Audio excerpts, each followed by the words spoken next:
Three women in khaki uniforms stood so close that the brims of their peaked caps nearly touched.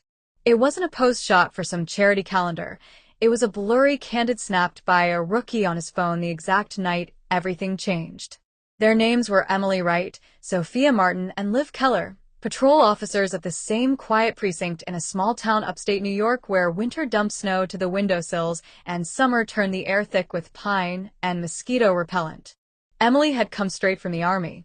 Tall, ramrod posture, a short fringe she kept tucked under her cap, and a voice so calm it could make a raging drunk lower his fists and apologize to his own mother.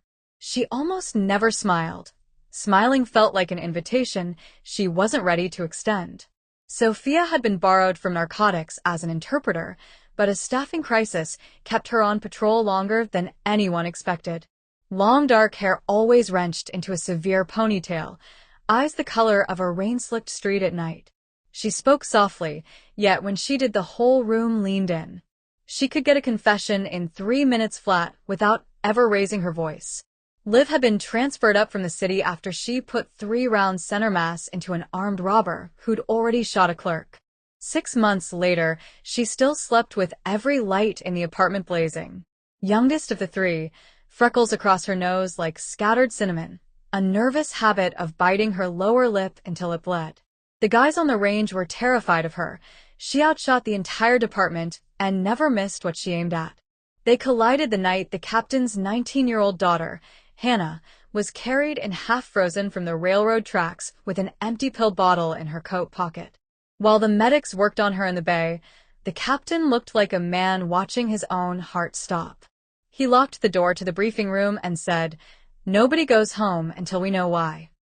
Emily stood at the window watching snow erase the tire tracks in the lot. Sophia sat at the table scrolling through Hannah's phone. Parents had signed the consent form with shaking hands. Liv came in last carrying 3 cups of the precinct's terrible coffee, the first time anyone could remember her doing something that gentle. Sophia broke the silence. She was in love with a girl. Months of messages. Then nothing. The last text she received was, "I don't need you anymore." Emily turned slowly. Liv set the cups down like they were made of glass. "I know that message," Liv whispered. Word for word. Emily's voice was barely audible. "Me too." Sophia looked up, eyes shining but steady. "Same." They didn't say another word about it that night. They just stayed in the little windowless room until the sky outside turned dishwater gray, and the doctor finally said Hannah would live. When they stepped into the hallway, the cold hit them like a slap. Emily glanced at the other 2. "My truck's warm. I'll drive." Sophia's old Civic wouldn't start in the cold, and Liv's apartment was 40 minutes in the opposite direction. They climbed in without discussion. The heater roared. Snowflakes melted on the windshield as fast as the wipers could clear them. Halfway to Sophia's place, Emily took a left instead of a right. Neither of the others asked where they were going. 10 minutes later, the truck's headlights swept across the frozen surface of Black Lake, the one place in the county where the ice got thick enough to park on. They left the engine running for heat and stepped out. The world was nothing but white ground and black sky and the low hum of the idling truck. Their boots punched through the crust with every step. Liv spoke first, voice cracking in the cold.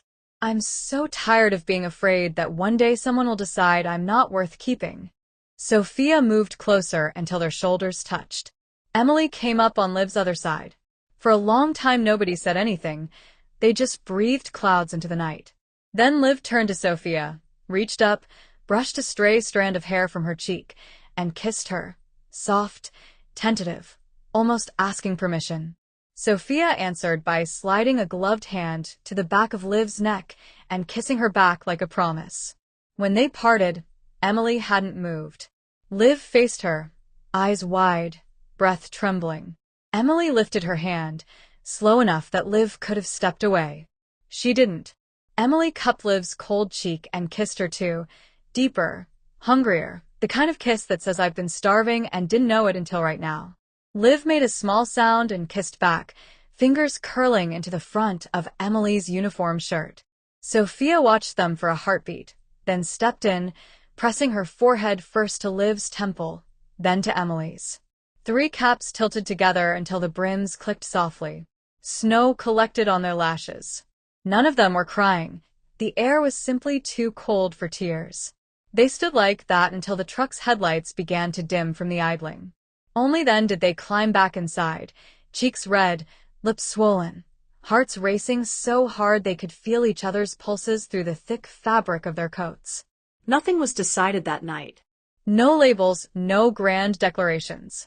Just an unspoken agreement that whatever this was, they would figure it out together. After that, they requested the same sector, the same shift, the same cruiser every single time. Command thought they were the most efficient trio in the department and stopped asking questions. No one noticed that Emily started smiling, small, private smiles that began with Sophia's quiet laugh in the passenger seat or Liv humming along to whatever old country song came on the radio.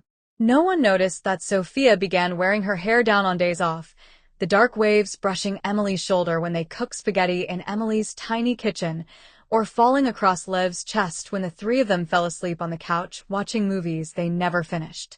No one noticed that Liv turned the lights off one by one, week after week, until she could finally sleep in total darkness wrapped around the two women who had decided, without ever needing to say it aloud, that she was worth keeping forever.